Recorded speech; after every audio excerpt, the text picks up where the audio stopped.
gis nañu vendredi passé ñu daal di lever mbalaanu kiraay immunité parlementaire député bii di Farba Ngom déjà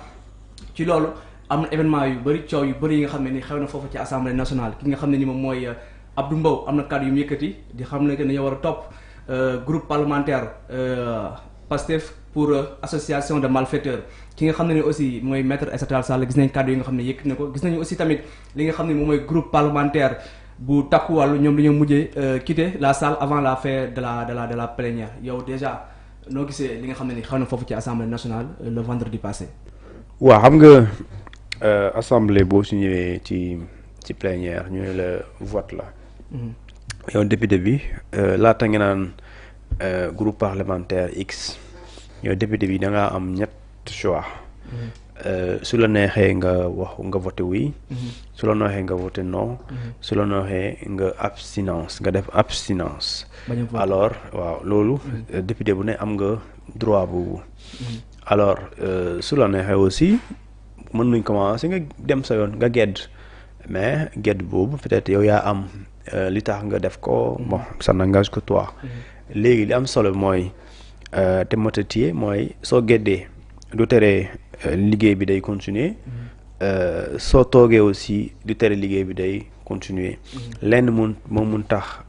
li nga bëgg mu bañ am mooy ñu ëpp ci député yi bu ñu waxee ne non la kooku ala kulli àll non bi mooy moom la ñuy retenir. alors puisque yow configuration parlementaire nu mu tëddee mooy yow da nga minoritaire c'est-à-dire que ba xool matuloo ça va ñi ngay jàkkaar lool di tudd la majorité parlementaire ñoom ñu ngi ci 130 c'est-à-dire que boo toogee bu ñu bëggee yëkkati day jóg suñu bëggee mu bañ a jóg boo toogoon tamit day mënul dañ donc dañuy gis ne donc tey l'acte que tu as posé en quittant la salle bon politiquement bon je vois pas li ñu tuddee lan la mun changer maanaam acte bi soppiwul dara et mënul soppi dara ci doxalinu li nga xam ne mooy procédure bu nekk en cours léegi nag su boobaa li ñu ko def ça vraiment c'est une décision politique ñoom ñoo préféré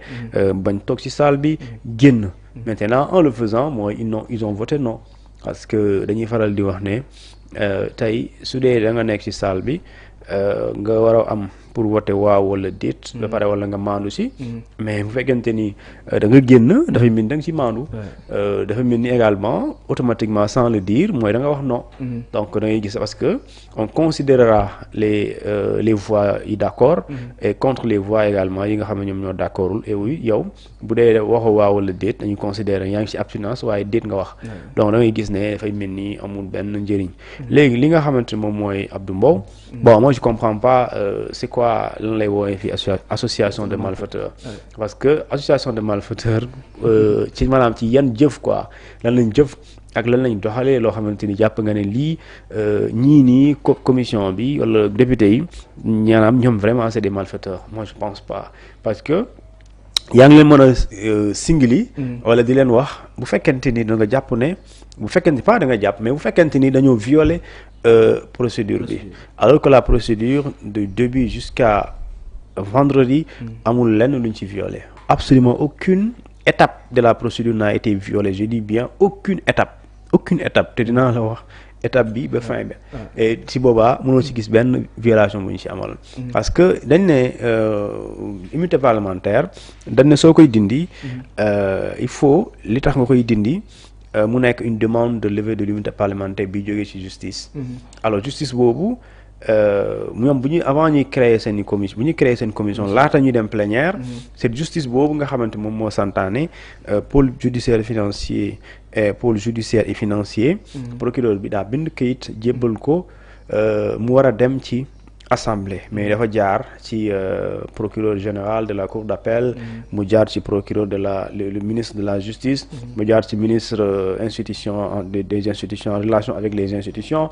muy 4 lettres beneen bi dem ci fa nga xamante moom mooy assemblée nationale muy 4e lettre bi alors dans ce cas précis effectivement président assemblée nationale yoon daf ko ne boo jotee loolu li ngay njëkk a def mooy convoquer le bureau de l'Assemblée nationale ainsi que les présidents des commissions ñu def loolu mardi 12 xam nga 13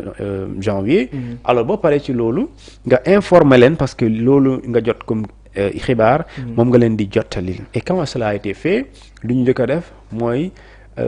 taxawal nu ñuy d'urgence lu ñu tuddee la commission ad hoc. Commission ad hoc article 34 du règlement intérieur moom moo wax nu muy demee. Donc ñu ne nu muy demee commission yi ni lu ñu leen prévoir ñu ne ça c'est une commission spéciale donc parce que c'est un fait spécial qui est la demande de levée de l'immunité parlementaire. Léegi su boobaa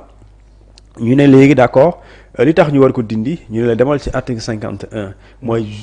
député bi mënuloo ko topp mënoo ko téye mënoo ko interpeller mënoo ko poursuivre mënoo ko juger mënoo ko téye lu dul dafa nekk lu flagrant délit alors que fii nekkul flagrant délit donc dañuy bëgg dindi l'immunité parlementaire chapitre 12 du règlement intérieur. Chapitre 12 article 52 moom mooy wax immunité parlementaire nan lañ koy dindee. Léegi ñu ne commission bi article 51 d'ailleurs ci fin bi dañ ne commission ad hoc bi buñ koy taxawal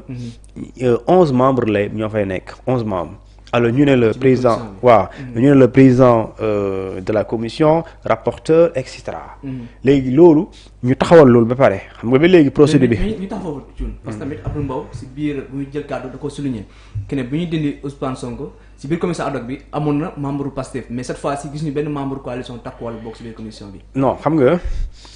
dañ ne les 11 membres de la commission sont nommés. D'accord. Alors la nomination je sais pas ñoom lu tax ndax dañ leen woo ñëwuñu wala dañ leen isolé je pense pas parce que dañ ne quand la commission sera mise en place il faudra la nomination de 11 yooyu noonu dafa am day am lu ñu tudd le président de la commission mu am le rapporteur de la commission léegi bu ñu paree ci loolu dañ leen di convoqué waat commission bi kese ñooy toog waaw ñu ne leen suñ leen woowee da ngeen di déglu yéen parce que c'est l'article 52 alinéa 2 du règlement intérieur daf ne la commission doit entendre le député ou son défenseur léegi su boobaa député boobu commission bi moom wareef la mu déglu ko mais député bi il n'est pas obligé pour ñu déglu ko su ko neexee du ñëw su ko neexee du yónnee comme am na droit ñëw comme am na droit yónnee léegi ñëwul mu yónnee Aïssata Tall Sall léegi commission bi dafa war a déglu commission bi déglu ko ñëw pour déglu ko mu yónni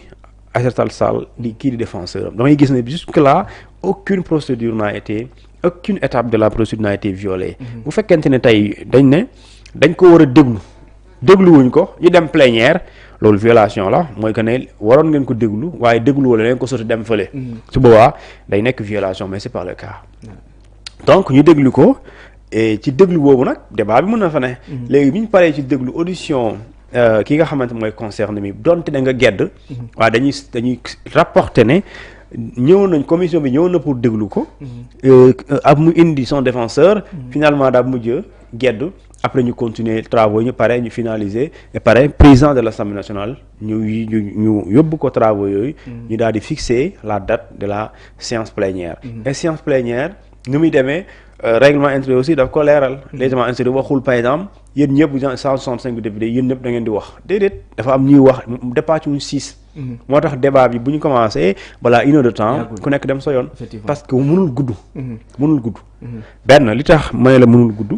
mooy règlement intérieur bu assemblée alinéa 3 du règlement de l'article 52 daf ne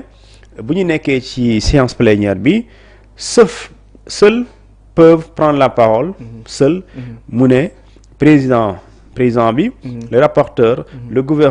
gouvernement plutôt le député ou son défenseur et un député contre donc 5 intervenants la war am 5 donc boo xoolee vidéo yi dañuy gis ne 5 intervenants la le président de la commission Maître Tall le rapporteur j'ai encore oublié le nom le gouvernement représenté par le ministre de la justice l'intéressé ou son défenseur Aïssata Tall Sall le député contre qui s'appelle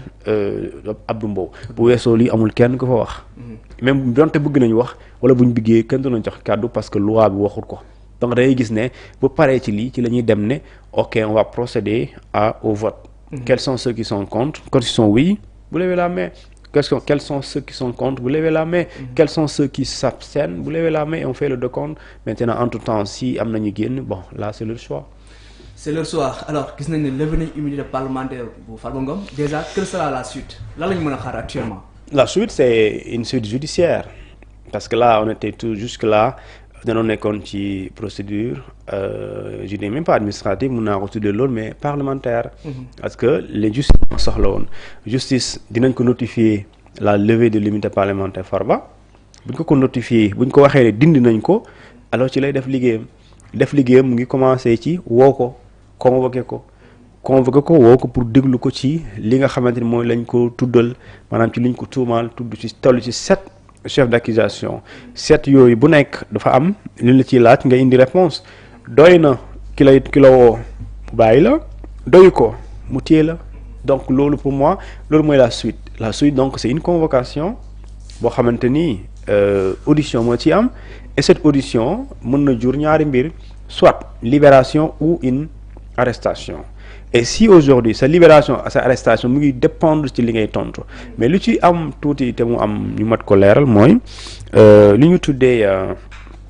la loi sur la CENTIF fait obligation au procureur de poursuivre les mis en cause mooy ki nga xamante ne moom la ñu topp te rapport bi jógee CENTIF mu ñëw ci justice procureur boobu di jot loolu amul choix obligation la am pour mu topp ko. C'est pas un choix c'est une obligation mooy amul pour naan damay xool ndax lii mën naa ko classer wala damay continuer dañ ko ne yow amoo fii loo fi xalaat da ngay topp ordre la injonction la donc c'est une obligation donc c'est-à-dire de manière très simple rapport CENTIF bi parquet bi jot parquet bi dañ ko ne rapport bii ñi ci ne les mis en cause da nga leen di topp maanaam doo fi naan ay est-ce que lii jar na topp wala jaru ko waaw dañ koy topp léegi moo tax léegi yaa ngi comprendre li tax parquet bi donc convoqué wul Farba Ngom sans ñu dindi immunité parlementaire parce que député bi mën nañ ko convoqué sans mu dindi immunité parlementaire su bëggee mu ñëw mais su bañee mënoo ko jàpp forcément maintenant amul sens nga convoqué ko alors que yow yoon bi la loi sur la CENTIF daf na ne soo amee kayit buy jógee ci CENTIF ñëw ci yow en tant que justice yow procureur kooku noonu nit kooku da nga ko war a poursuivre alors que yoon daf ne un député bu nekkul flagrant délit bokk na ci loo ko mënul def mooy poursuite mënoo ko def donc moo tax effectivement y a pas eu convocation parce que bu amee convocation impérativement dafay am poursuite alors que pour nga convaincre ko nit ki mën na nekk de mais mënoo ko convaincre ba pare et pare poursuite bi du kii mënoo ko convaincre ba pare te yoon nee na da nga war a topp obligatoirement et pare nga convaincre ko te doo ko topp amul sens moo tax effectivement puisque loolu la li ngay comprendre mooy puisque le juge le procureur plutôt la loi lui fait obligation de poursuivre les mis en cause et quand on poursuit les mis en cause on dit automatiquement le mandat de dépôt est systématique mooy jàppale ba ci kaso bi loolu moom dafay am tout de suite automatique la ça jusqu'à ce que ñu gis ne li ñu lay toppee du dëgg wala ñu gis ne li nga xamante lañ jox toon amul et diggante boobu noonu temps boobu moom kaso nga koy passé parce que li tax dañuy am lu ñu tuddee l'ouverture d'une information judiciaire et on prend le dossier en question ñu jox ko juge d'instruction le temps que mu xool lii ni ñu waxal la est-ce que quand même il y a des éléments factuels ou bien est-ce que yow li simple accusation lañ jox la wala lu ñu yaakaar